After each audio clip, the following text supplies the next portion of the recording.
ತಾರಕಕ್ಕೆ ಏರಿದ CM DCM ಜಟಾಪಟಿ. Siddaramaiah ಬೆಂಬಲಿಗ ಸಚಿವರನ್ನ ಕೈಬಿಡುವಂತ ಹೊಸ ಬೇಡಿಕೆ ಮುಂದಿಟ್ಟ ಡಿಕೆಶಿ. ಹೌದು, ಮುಖ್ಯಮಂತ್ರಿ ಸಿದ್ದರಾಮಯ್ಯ ಮತ್ತೆ ಉಪಮುಖ್ಯಮಂತ್ರಿ ಡಿಕೆ ಶಿವಕುಮಾರ್ ನಡುವಿನ ಸಮರ ದಿನದಿಂದ ದಿನಕ್ಕೆ ತಾರಕಕ್ಕೆ ಏರ್ತಾ ಇದೆ.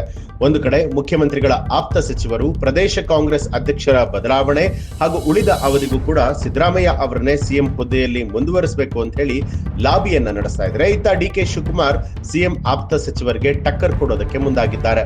ರಾಜ್ಯ ಸಚಿವ ಸಂಪುಟವನ್ನ ಪುನರ್ರಚಿಸಬೇಕು ಅನ್ನುವಂತ ಹೊಸ ಬೇಡಿಕೆಯನ್ನ ಶಿವಕುಮಾರ್ ಹೈಕಮಾಂಡ್ ಮುಂದೆ ಇಟ್ಟಿದ್ದು, ಈ ಮೂಲಕ ಸಿಎಂ ಪಾಳೆಯದ ಸಚಿವರನ್ನ ಮಾಜಿ ಮಾಡೋದಕ್ಕೆ ಮುಂದಾಗಿದ್ದಾರೆ. ಸಿದ್ದರಾಮಯ್ಯ ಅವರ 10 ಸಚಿವರನ್ನ ಕೆಳಗಿಳಿಸೋದಕ್ಕೆ ಪಟ್ಟು ಹಿಡಿದಿದ್ದಾರೆ. ಬಲ್ಲ ಮೂಲಗಳ ಪ್ರಕಾರ ಇತ್ತೀಚೆಗೆ ದೆಹಲಿಗೆ ಭೇಟಿ ನೀಡಿದಂತಹ ಸಂದರ್ಭದಲ್ಲಿ ಶಿವಕುಮಾರ್ ಈ ಬೇಡಿಕೆಯನ್ನ ಹೈಕಮಾಂಡ್ ನ ಮುಂದಿಟ್ಟಿದ್ರು ಅನ್ನುವಂತಹ ಮಾಹಿತಿಯನ್ನ ಆಪ್ತರು ಖಚಿತಪಡಿಸಿದ್ದಾರೆ. ಅಸಮರ್ಥ ಸಚಿವರ ಪಟ್ಟಿಯನ್ನ ಹೈಕಮಾಂಡ್ಗೆ ಸಲ್ಲಿಸಿರುವಂತಹ ಡಿಕೆಶಿ ಶತಾಯಗತಾಯ ಅವರನ್ನ ಸಂಪುಟದಿಂದ ಕೈಬಿಡಬೇಕು ಅಂತ ಹೇಳಿ ಒತ್ತಾಯಿಸಿದ್ದಾರೆ. ಇವರಲ್ಲಿ ಬಹುತೇಕ ಸಿದ್ದರಾಮಯ್ಯ ಅವರ ಬೆಂಬಲಿಗ ಸಚಿವರ ಇರುವಂತದ್ದು ಗಮನಾರ್ಹ. ಕೊಟ್ಟ ಖಾತೆಯನ್ನ ನಿರ್ವಹಿಸದೆ ಸದಾ ಹೇಳಿಕೆಗಳನ್ನ ಕೊಡುತ್ತಾ ಕಾಲಹರಣ ಮಾಡ್ತಿದ್ದಾರೆ ಅಂತ ಹೇಳಿ ಇವರು ದಾಖಲೆಗಳ ಸಮೇತ ವರಿಷ್ಠರಿಗೆ ಮನವರಿಕೆ ಮಾಡುವಂತ ಪ್ರಯತ್ನ ಮಾಡಿದ್ದಾರೆ. ಡಿಕೆ ಶಿವಕುಮಾರ್ ನೀಡಿರುವಂತಹ ಪಟ್ಟಿಯಲ್ಲಿ ಕೈಗಾರಿಕಾ ಸಚಿವರಾದಂತಹ ಎಂಬಿ ಪಾಟೀಲ್, ಸಹಕಾರ ಸಚಿವರಾದಂತಹ ಕೆಎನ್ ರಾಜಣ್ಣ, ಸಮಾಜ ಕಲ್ಯಾಣ ಸಚಿವರಾದ ಡಾಕ್ಟರ್ ಎಚ್ ಸಿ ಮಹದೇವಪ್ಪ, ಆರೋಗ್ಯ ಸಚಿವರಾದಂತಹ ದಿನೇಶ್ ಗುಂಡೂರಾವ್, ವಕ್ತ್ ಮತ್ತು ವಸತಿ ಸಚಿವ ಜಮೀರ್ ಅಹಮದ್ ಖಾನ್, ಅಬಕಾರಿ ಸಚಿವರಾದಂತಹ ಆರ್ ಬಿ ತಿಮ್ಮಾಪುರ ಹಾಗೂ ನಗರಾಭಿವೃದ್ಧಿ ಸಚಿವರಾದ ಭೈರತಿ ಸುರೇಶ್ ಅವರ ಹೆಸರುಗಳಿದೆ.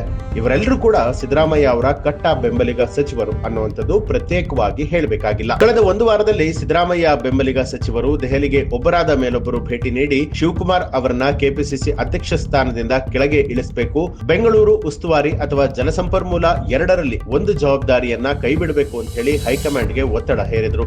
ಇವರಲ್ಲಿ ಅನೇಕ ಸಚಿವರು ಉದ್ದೇಶಪೂರ್ವಕವಾಗಿ ಉಪಮುಖ್ಯಮಂತ್ರಿಗಳ ಮೇಲೆ ಹೆಚ್ಚಿನ ಒತ್ತಡವನ್ನ ಹಾಕ್ತಾ ಇದ್ರು. ಪ್ರಮುಖ ಖಾತೆಗಳ ಜವಾಬ್ದಾರಿಯನ್ನ ಹೊತ್ತಿದ್ದಾರೆ. ರಾಜ್ಯದಾದ್ಯಂತ ಪ್ರವಾಸವನ್ನ ಮಾಡಿ ಪಕ್ಷವನ್ನ ಸಂಘಟಿಸಬೇಕಾಗಿದೆ. ಆದ್ದರಿಂದ ಕನಿಷ್ಠ ಜಲಸಂಪನ್ಮೂಲ ಖಾತೆಯನ್ನ ಬೇರೆ ಸಚಿವರ ಹೆಗಲಿಗೆ ವರ್ಗಾಯಿಸಬೇಕು ಅನ್ನುವಂತ ಬೇಡಿಕೆ ಇಟ್ಟಿದ್ರು. ಒಂದು ವೇಳೆ ಸಿಎಂ ಬೆಂಬಲಿಗ ಸಚಿವರನ್ನ ಅಸಮರ್ಥರು ಅಂತ ಹೇಳಿ ಕೈಬಿಡುವುದಾದ್ರೆ ಡಿಕೆ ಶಿವಕುಮಾರ್ ಅವರ ಬೆಂಬಲಿಗ ಸಚಿವರಾದಂತಹ ಮಹಿಳಾ ಮತ್ತು ಮಕ್ಕಳ ಕಲ್ಯಾಣ ಸಚಿವೆ ಲಕ್ಷ್ಮೀ ಹೆಬ್ಬಾಳ್ಕರ್ ಮತ್ತು ಉನ್ನತ ಶಿಕ್ಷಣ ಸಚಿವರಾದ ಡಾಕ್ಟರ್ ಎಂಸಿ ಸುಧಾಕರ್ ಅವರನ್ನ ಕೂಡ ಕೈಬಿಡಬೇಕು ಅನ್ನುವಂತ ತಂತ್ರವನ್ನ ಕೂಡ ಹೂಡಲಾಗಿದೆ.